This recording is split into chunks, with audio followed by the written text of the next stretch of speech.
เรือมังกรเตเจียวการแข่งขันเรือมังกรเตเจียวอยู่บ้านเตเจียวนคร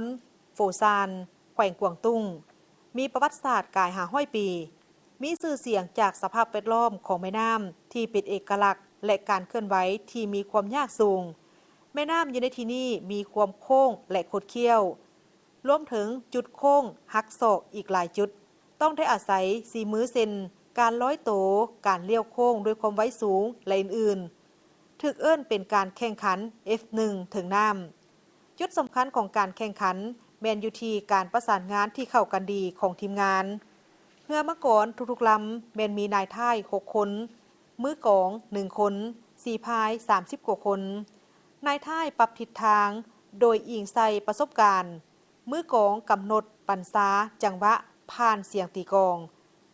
ส่วนสีพายก็สนองพลังในการขับเคลื่อนทีมที่เข้มแข็งจะสามารถเคลื่อนไหว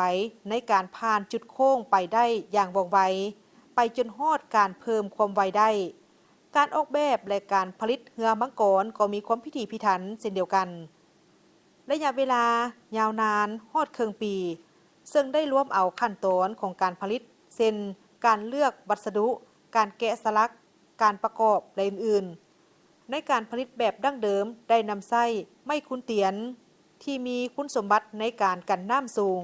ปัจจุบันได้เลือกนำไส้ไม้ซามูที่มีความเบาบางซึ่งเฮ็ดให้มีความไว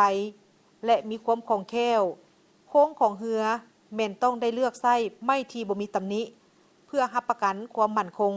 ตัวเรือใส่การเจาะซองและเสียบด้วยเดื่อยไม้ในการประกอบพร้อมทั้งเติมน้ำมันถงเพื่อปิดให้แน่นหัวมังกรและหางมังกรเป็นสัญลักษณ์ของความโชคดีและพลัง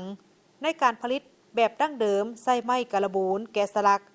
ในระยะซุ้มปีมอมานี่บรรดาสร้างหัตถกรรมได้เริ่มใส่ศิลปะหัตถกรรมการสานไม้ไผ่สร้างหัวมังกรที่มีความงดงามทั้งมีประสิทธิผลสูงการแข่งขันเรือมังกรเตเจียวบ่เพียงแต่เป็นเครื่องหมายของประเพณีพื้นเมืองยิ่งเป็นการร่วมตัวของความทรงจำที่ได้สลักลงในสายเลือดทุกๆลายไม้ล้วนแต่แมนการตกตะกอนภูมิปัญญาของบ้านแคแม่น้ำทุกๆครั้งที่ข้ามโค้งไป